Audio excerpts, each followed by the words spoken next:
সিদাম্বরী, ভাইকে টিভিতে গান গাওয়ার সুযোগ করে দেওয়ার জন্য যে টাকা তোমার কাছ থেকে আমি ঋণ নিয়েছি, সেই টাকা আমার ভাই শোধ দিয়ে দেবে ওই টিভিতে গান গেয়ে। না দাদা, তোমার চন্দন আর কোনোদিনই টিভিতে গান গাইতে পারবে না। শিল্পী হওয়ার স্বপ্নটা তার সারা জীবন স্বপ্ন হয়ে রয়ে যাবে।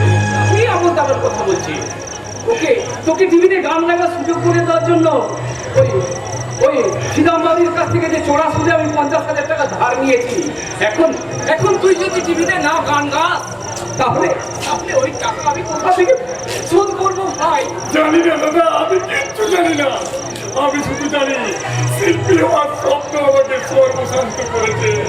তাই তো জীবনে টুকু হারিয়ে আজ আমি সর্বশান্ত হয়ে ফিরে এসেছি দাদা। তুই কি বলছিস চন্দন? তাহলে ওই টিভিতে গান গাওয়ার ব্যাপারটা মিথ্যে দাদা। দেখি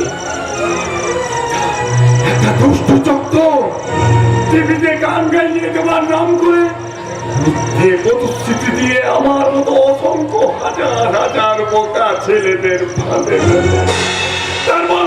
তারপর হাজার টাকা গুটিয়ে দিয়ে নির্দিষ্ট দিনের অনেক আগে তারা গা ঢাকা হয়ে যাবে। আর তো সেই তোমার বাংলা টিভি চ্যানেল সেই ফাঁদে পড়ে আর সেই 50,000 টাকা সব শেষ হয়ে গেছে দাদা। এই হতে পারে না। এতগুলো টাকা যদি এইভাবে জলে চলে যায়, তাহলে ওই টাকা আমি কেমন করে শোধ করবো ভাই? আমার ভাগ্য পড়া ঋণের বোঝা আমি নিজের কানে বয়ে নেবো দাদা। আর কত ধৈর্যের পরীক্ষা নেমে থাকুন। 5,000 টাকা মাইনের এই সনাতন সামন্ত যে তার ভাই বোনকে মানুষ করতে গিয়ে নিজেই নিঃস্ব হয়ে বসে আছে, তারপর এত বড় ঋণের বোঝা কেমন করে বইবে? আমার ভাগ্য পড়া ঋণের বোঝা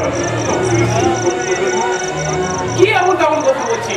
পাগলের মতো আমি এর পিছনে ছুটে আমি যে শুরু করেছি তার প্রায়শ্চিত্ত আমি করবো।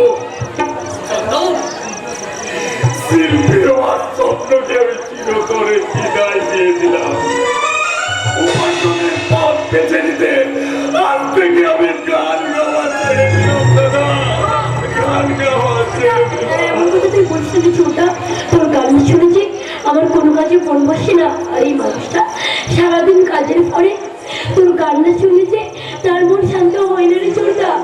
পাচ্ছি না যে গান আমাকে সর্বশান্ত করেছে, সে গান আমি আর গাইতে পারবো না। এই যে আমার কঠোর প্রতিজ্ঞা। ছোটা এই যে বাবু মশাইরা আপনারা শুনছেন, আমি ভোর ক্লাস সনাতন সামন্ত বলছি। আমার ভাই টিভিতে গান গাইবে, আপনারা সবাই শুনবেন কিন্তু। আর আমাকে ভোর ক্লাস দারোয়ানের নিয়ে বেঁচে থাকতে হবে না। এবার আমার পরিচয় হবে দূরদর্শন শিল্পী চন্দন দাদা।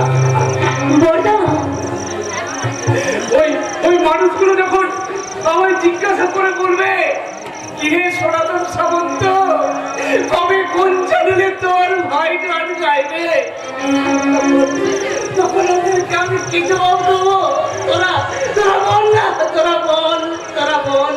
তখন তুমি বলবে, আমার যে ভাইটা টিভিতে গান গাওয়ার কথা ছিল সে হঠাৎ মারা গেছে।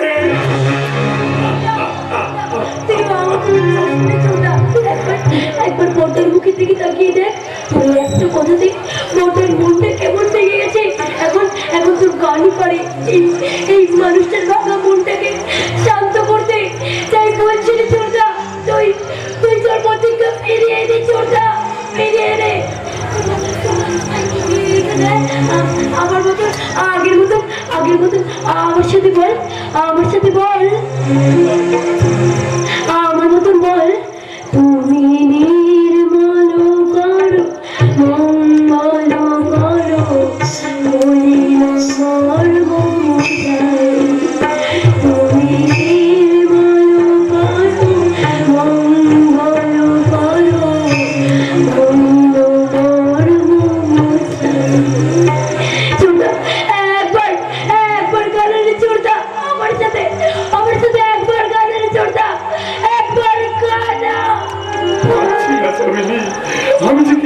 পাচ্ছি না। আমার কণ্ঠ থেকে যে সুর হারিয়ে গেছে, ছিঁড়ে গেছে জীবন বিধাতা। তাই আমি আরে গান কিছুতেই গাইতে পারবো না, কিছুতেই না, আমার কথা শোন। চন্দন, চন্দন, দেখো দেখি তোমাকে কখন যে কি করে বসে তার ঠিক নেই। আরে যা গেছে তা যেতে দে না, আমি তখন বেঁচে আছি নাকি? চন্দন, নরে ও চন্দন। মোটা মোটা মোটা, তুমি আবার কোথায় চললি? ইস, সারা জীবন মানুষটা শুধু দিয়েই গেল, সংসার পর্যন্ত করলো না। তার বিনিময়ে তার সময় আমাকে দিয়েই গেল, তার বিনিময়ে সে কিচ্ছু পেল না, কিচ্ছু না। আর আসলে আজ আমি কিন্তু তোমার কাছে এসেছি জামিলি। এ কি আপনি? আমার আপনি কেন? আমাকে তুমি বলে আপন ভাবার মতো সম্পর্ক কি এখনো তোমার হৃদয়ে তৈরি হয়নি? না মানে জানো, আমাদের বিপদ। ছোটা জানি জামিলি, চন্দনের সে 50,000 টাকা শোধ হয়ে গেছে। তবে আমিও কলকাতার ছেলে, ওদের কাউকেও ছাড়বো না। যেমন করে হোক দুষ্টু চক্রটাকে খুঁজে বের করে ও টাকা আমি উদ্ধার করে আনবো। ছোটা হ্যাঁ, ও নিয়ে তোমরা একদম চিন্তা করো না। এ বাড়িতে কেউ নেই দেখছি, তোমার দাদারা কি বাড়িতে নেই? না, বাড়িতে কেউ নেই, আমি একা। তাহলে একটা ছক্কায় মেরে ফেলি। আজ আমি তোমায় একটা প্রস্তাব দিতে চাইছি। আমি প্রস্তাব? কিন্তু কি প্রস্তাব? আমি তো কিছুই বুঝতে পারছি না। আমি তা না করে আমি সোজাসুজি বলছি আমি আমি তোমাকে ভালোবাসি। ছোটা আমি তোমাকে বিয়ে করতে চাই। কিন্তু কোনো কিন্তু নয় জানে তোমার হৃদয়ে আপনি কি বলছেন? কেউ দেখে ফেলে যাবে, লজ্জায় মাথা কাটা যাবে। তোমার ভালোবাসার প্রথম দিনটাকে চিরস্মরণীয় করে রাখতে এসো আমরা মেতে উঠি। দেখলে এই সুন্দর স্বর্ণালী সন্ধ্যায় একই বন্ধন জড়ালে এই সুন্দর স্বর্ণালী সন্ধ্যায় একই বন্ধনে জড়ালে ভক্তিম পলাশের স্বপ্ন মোহন্ত জড়ালে এই সুন্দর স্বর্ণালী সন্ধ্যায় একই বন্ধনে জড়ালে এই সুন্দর স্বর্ণালী